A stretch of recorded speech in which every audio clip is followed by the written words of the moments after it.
Bonjour chers téléspectateurs et téléspectatrices de Espoir Télévision, merci pour la confiance et la fidélité que vous donnez à votre chaîne Espoir Télévision. Bienvenue dans votre émission Jeunesse face au danger. Et je ne peux pas commencer cette émission sans remercier l'équipe technique qui m'a accompagné. Et là nous voyons déjà notre caméraman Gédéon chiffre 7 qui nous a accompagnés et notre frère Richard Tonton Riche, Moutatika Richesse n'a défaut, comme il aime bien qu'on puisse l'appeler.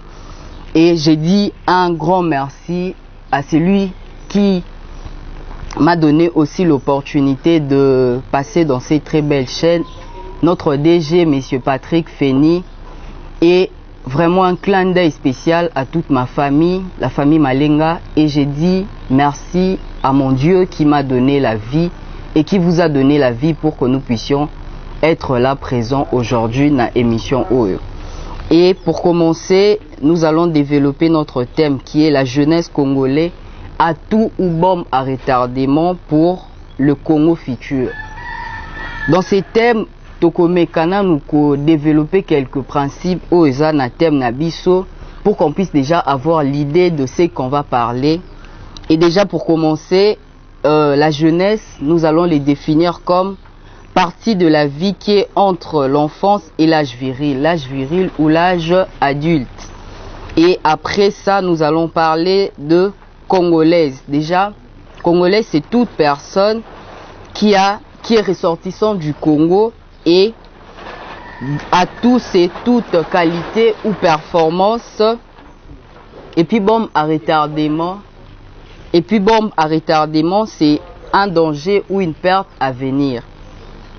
Et le Congo, déjà, pour donner juste l'historique du mot Congo, le Congo, selon la légende, ça vient d'un roi qui avait pour animaux des compagnies. La légende nous le dit que notre roi, le roi de l'époque, il avait pour animaux de compagnie les lions pour sa protection et la protection du royaume.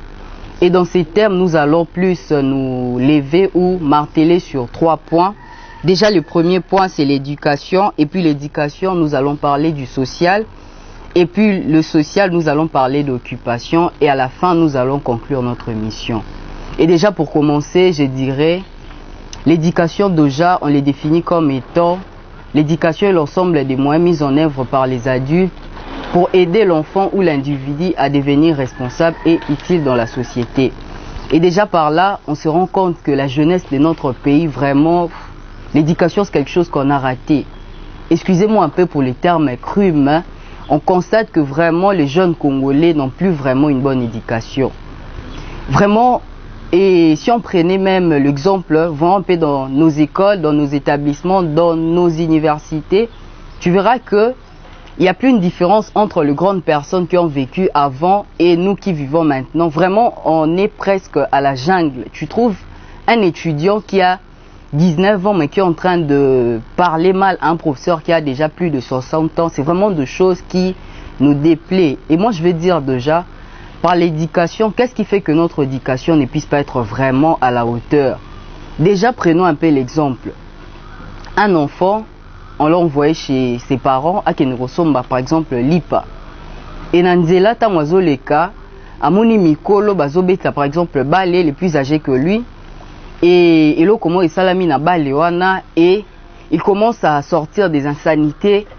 Et comme tous nous le savons que Moutou ya mwana mukie, eza penza Moutou moko oyo et captera d'abord nyonso, eza Moutou moko oyo et consommaka nyonso pour que et développer mon afitir. Lui quand il attend que les grandes personnes au bazobeta ballon, balobi ba insanité et déjà par l'ignorance, il ira demander à ses parents peut-être qu'est-ce que signifie tel truc. Et les parents aussi, comme nous sommes ici au Congo, bah parents bakoko sae. Et tant bakoko sae, il sera à mesure de dire ça publiquement et automatiquement ça détruit l'éducation. C'est vraiment un truc qu'on doit plus se marteler. Moi je demanderais même aux autorités du pays, lorsqu'il y a ce genre de choses là, qu'on puisse punir sévèrement celui qui va faire ça.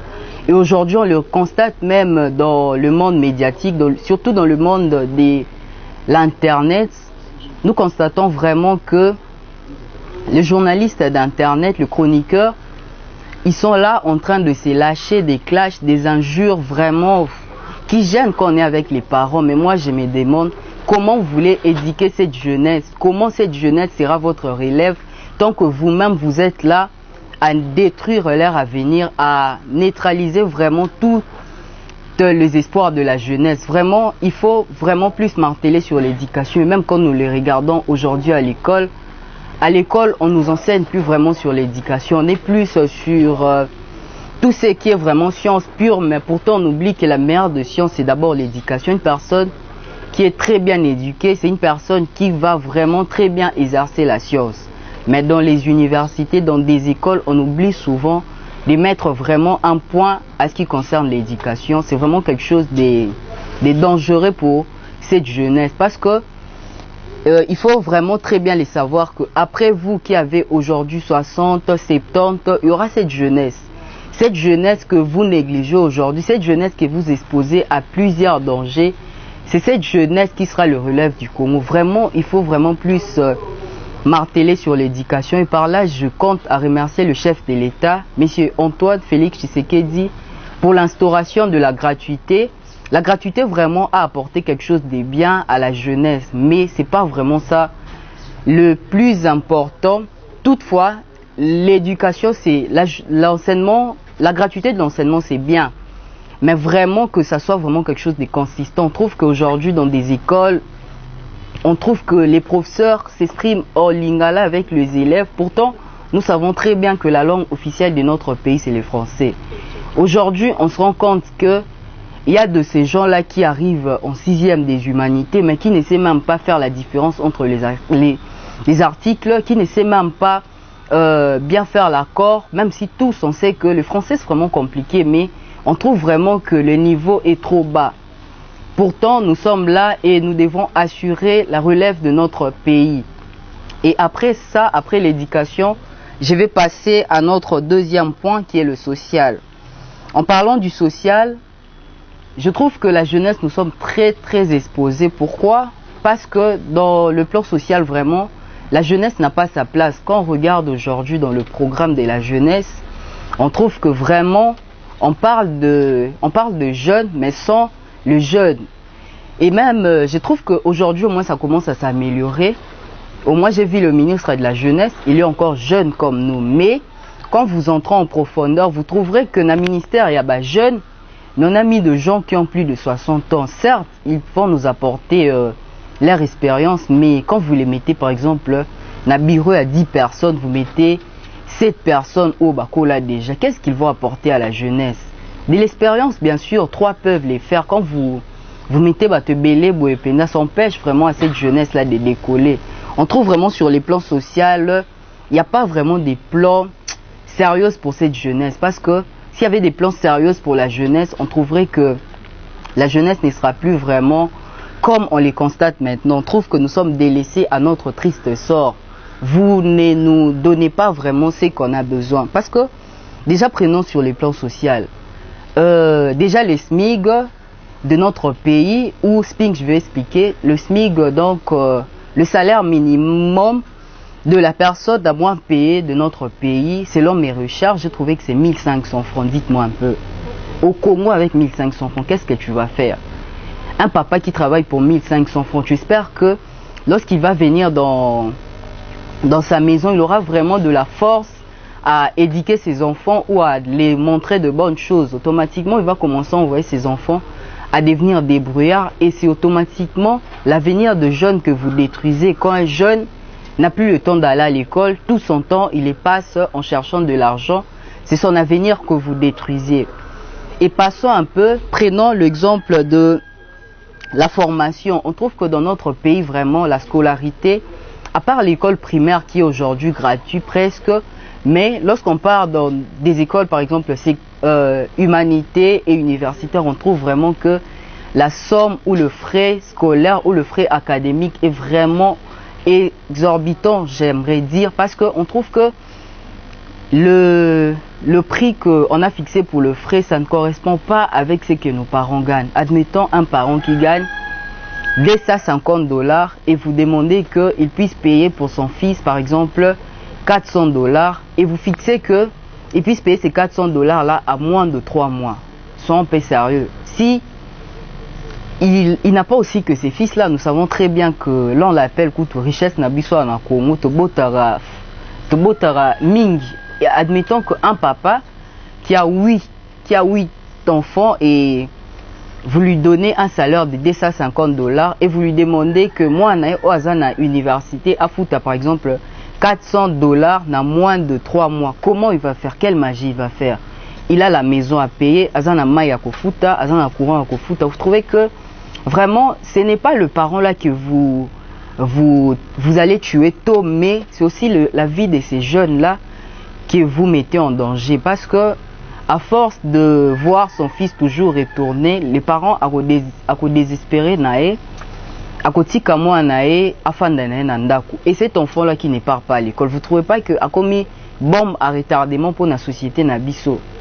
Et je vais prendre vite en passant les exemples à bas jeunes au bas commis bombe à retardement pour notre pays. Prenons un peu l'exemple de jeunes Koulouna. La plupart quand tu parles avec eux, ils te disent des trucs vraiment que tu te dis non, comment dans cette ville les gens aussi vivent des situations vraiment pareilles. Il va te dire que nga oui mais marana Koulouna, même si on n'encourage pas, je n'encouragerai jamais cette voie là de chercher l'argent, mais quand tu suis au moins ce qu'ils donnent comme chemin pour que bakomana ki Koulouna, tu trouves que ce sont vraiment des trucs forts. Il te dit par exemple que nga oui mais marana Koulouna awa Tola Mukarabo et papa atiki 2000 francs et na 2000 francs na maman par exemple à l'obi que tourmelati te torolia na bouton et puis na bouton autant on peut bakolia bakotonda te. Admettons comme on le dit souvent que un ventre affamé n'a point d'oreille. Donc mutuano azana nzala to conseiller que kulu neza mabe tant que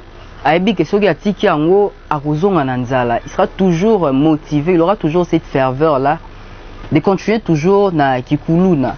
Yango pena, je demande qu'on puisse vraiment tout revoir sur le plan social pour que ça puisse aussi influencer à l'avenir de jeunes de notre pays. Parce que si on néglige la jeunesse d'aujourd'hui, vraiment c'est négliger l'avenir du Congo. Parce que le Congo vraiment aura besoin de ces jeunes peut-être dans 15 ans, dans 20 ans, dans 25 ans. Quand vous qui nous suivez, vous ne serez plus là. C'est à nous de prendre le flambeau, et si vous nous donnez vraiment la peine et si vous faites souffrir vraiment notre existence, on sera vraiment de mauvaises personnes, on sera des cadrements kopenzaf au bazangatina. Parce qu'aujourd'hui on se rend compte que nos papas couteau batanga bien, mais ils sont en train de gérer le pays vraiment. Bon, il y a de ceux-là qui gèrent le pays à la hauteur, mais il y a aussi de ces gens-là vraiment qui ne gèrent pas les pays à la hauteur. C'est pourquoi, et même ils ont eu cette chance-là d'étudier vraiment quand les pays étaient encore na ba norme ya bien. Et biso lelo penza to ebi très bien na ba université phénomène lidabo, quand tu donnes quelque chose au CP, au professeur, tu passes. Et prenons un peu ces soucis de ces jeunes-là, que vous exposez vraiment leur avenir. Qu'est-ce qu'on va faire dans le futur? Dites-nous un peu. Si vous nous négligez comme ça, comme vous êtes en train de le faire, vraiment, on trouve que nous, les jeunes, on n'a pas des activités vraiment pour nous occuper. Quand on allume nos téléviseurs, on trouve, au moins là, je dirais, il y a des chaînes là comme Sport Télévision, on vous donne des programmes éducatifs, mais lorsque vous partez dans d'autres chaînes, vous trouvez que il y a que de la musique vraiment très bizarre, je vais dire. Donc la musique bande banda kitina souka, tu trouves que lorsque la musique commence, tu trouves déjà que les femmes sont en train de danser, mais bizarrement quand ils dansent, ils ne regardent presque pas. Ils nous donnent que le dos. Moi je ne sais pas, là c'est quel genre de truc, quelle éducation vous nous donnez? Vraiment, on doit réserver aussi notre programme, le programme qu'on nous présente à nous les jeunes. Vraiment c'est un programme très compliqué qui nous empêche vraiment de nous former, de nous construire. On n'a plus vraiment des programmes comme la jeunesse, comme genre question pour un champion. Ici au Congo, on n'a pas ce genre de programme là. On n'a pas des programmes où on nous rencontre nos légendes et nos histoires africaines. Vraiment, comment expliquer? J'aime bien ce qu'on dit. Peuple o ebi histoire na yango te, eza peuple moko o eko ça la paix loko ya malonga na futur te. Comment expliquer que quand tu demandes à une personne Lumumba abotama na jour de naissance de Lumumba, la plupart des personnes connaissent seulement le jour de son assassinat. Mais avec notre programme éducatif, aujourd'hui on nous parle de la naissance de Victor Hugo, on nous parle même de ses enfants. Pourtant, on ne nous parle pas de nous, de nos Africains, de ceux qui nous ont précédés, de leur vision. Ça freine vraiment l'épanouissement de cette jeunesse. Vraiment, j'aimerais que vous puissiez au moins avoir un souci pour cette jeunesse que vous négligez à leur triste sort. Parce que la jeunesse que vous négligez aujourd'hui est qu'exploser lobby, mais ça ne sera pas dans le bon sens. Et qu'exploser dans ma baie. Botala déjà les lots avec le phénomène Kuluna, avec le phénomène Ujana. On trouve que le fille, c'est plus quand tu as juste de l'argent, au beignet, boé, accueilli. Vraiment, ça déplaît. Ce n'est pas ça vraiment les racines de l'Afrique. On doit vraiment quitter à toutes ces choses-là. Et parlons de occupation, comme je l'avais annoncé, notre troisième point, l'occupation. Et lorsqu'on parle de l'occupation, déjà, j'aimerais dire que nous sommes très mal occupés, nous les jeunes. Il n'y a pas assez de formation vraiment gratuite pour permettre à ces jeunes-là qui n'ont pas de moyens de pouvoir au moins se former. Certes, on sait que la formation, c'est toujours cher, mais cher en Opo et Komeli en Congo, ça déplaît vraiment. On doit vraiment revoir place wana. Et aujourd'hui, on trouve que Tozana Babar et Belé, Babar Pena et Komi, Oleki 3 parcelles, Okuta Inabar, Oleki 4 parcelles. On n'a plus le temps de voir les bibliothèques. C'est comme quand tu demandes à un jeune de Bandalungwa, Yebisanga place bibliothèque na Bandalungwa ezalaka. Automatiquement, il ne sait pas. Arobeta Munoko a habité. Pourquoi? On a plus donné place à tout ce qui est futile. On n'est plus à l'essentiel. Vraiment, il faut aussi nous occuper utilement pour qu'on puisse être de jeunes qui vont relever, qui vont vraiment assumer votre flambeau avec beaucoup de ferveur pour servir ces pays. Et lorsqu'on voit encore d'autres occupations que vous présentez à nos jeunes, on trouve que les réseaux sociaux vraiment au Congo, ce n'est plus régulé.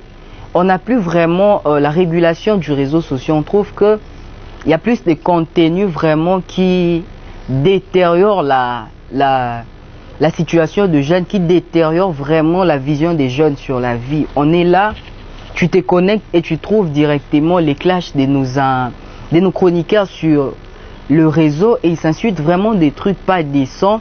Et nous les jeunes, tellement que on est emporté par ça. Et Tozolanda, dites-nous un peu, qu'est-ce qu'on va faire demain de notre pays? Vraiment, je demande vraiment que le gouvernement puisse vraiment prendre les mesures pour structurer vraiment tout ce qui va nous présenter comme programme. Vraiment avec le programme qu'on envoie les Koulouna faire le chant au Kasaï là-bas, peut-être le nom m'a échappé, au Kasaï, on trouve que les jeunes qui sont allés là-bas, même s'il y a toujours des têtes vraiment très dures qui ne changent presque pas, mais on a trouvé que la plupart des jeunes ont changé. Ils sont quand même devenus utiles pour notre société et c'est vraiment quelque chose de plaisant. Pourquoi pas multiplier ces genres de programmes-là? Ça va vraiment permettre à nous jeunes de nous développer. Et je dirais encore une autre chose, en parlant d'occupation, vraiment il faut nous présenter de choses vraiment utiles. C'est comme on n'a plus vraiment assez de séminaires de la lecture, des concours de la lecture.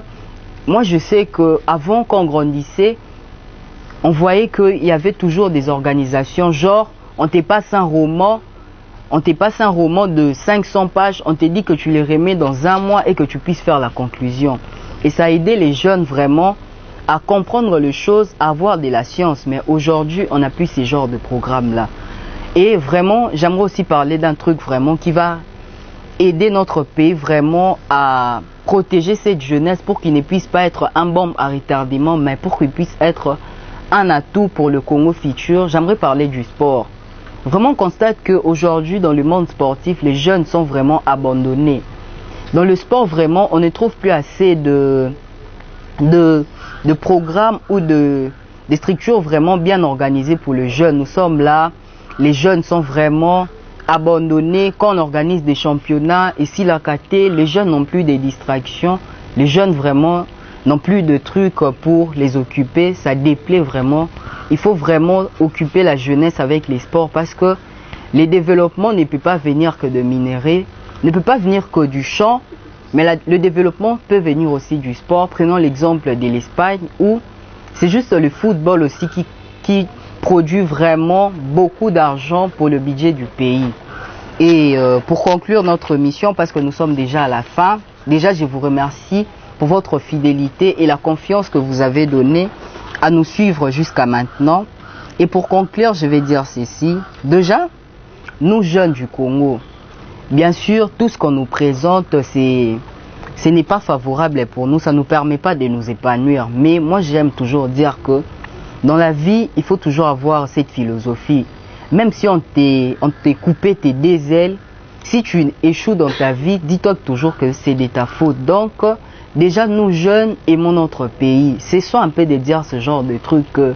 Moka Oyo Penza, Bate Kango. Dernièrement, j'ai suivi sur Facebook qu'il y a un jeune qui dit que miser sur Mongo et budget à Moka. Vraiment, ce sont des pensées à ne pas tolérer. Même si on dit que nous sommes en train de blaguer sur les réseaux, mais pas jusque-là quand même. On doit toujours avoir l'amour de ces pays pour que ces pays aussi puissent nous donner de l'amour. C'est comme le karma. Donc, tu vas donner et tu vas recevoir qu'en fonction de ce que tu as donné. Donnons de l'amour à notre pays. Et pour donner de l'amour à notre pays, ça va passer par quoi? Ça va passer déjà par l'éducation. Aimons les études, aimons notre pays, aimons ceux qui nous dirigent et aimons nos parents. Aimons vraiment ces pays que nous aimons tant, le Congo. Et ça va nous aider vraiment à aller de l'avant. Et comme mot de la fin que je vais dire aux jeunes Congolais ou jeunes Africains, partout où vous nous suivez, le Congo ou l'Afrique nous appartient. C'est à nous de prendre le flambeau de notre continent ou de notre pays, le Congo. Donc nous devons vraiment être consciencieux sur tout ce que nous produisons comme acte, parce que ça va toujours nous rattraper tôt ou tard. Quand tu sèmes les vents, tu vas récolter la tempête. Donc sémons de bonnes choses pour que nous puissions récolter vraiment de bonnes choses. Et c'était moi, votre présentateur ou votre animateur du jour dans votre émission Jeunesse face au danger, Samuel Kunga Ndopaoulou. Et je dis merci à l'équipe technique qui nous a accompagnés. Là je vois Gédéon Divila, dit chiffre 7. Et je vois tonton Richard qui aime bien qu'on puisse l'appeler l'incarnation de la richesse. Mutupenda oyo richesse et tosaka. Mutatika richesse na défaut. Et je dis un grand merci ou un clin d'œil spécial à tous les journalistes et présentateurs des Espoir Télévision. Je vous aime beaucoup. Je sais que vous m'aimez aussi. Et je dis un grand merci à notre DG, monsieur Patrick Feni, pour la confiance et la fidélité qu'il a accordée à ma personne pour la présentation de cette émission. Et je serai ingrat si je ne remercie pas ma famille. Je dis merci à toute ma famille, à mes parents et à vous tous qui m'avez suivi. Au revoir, à nous revoir prochainement.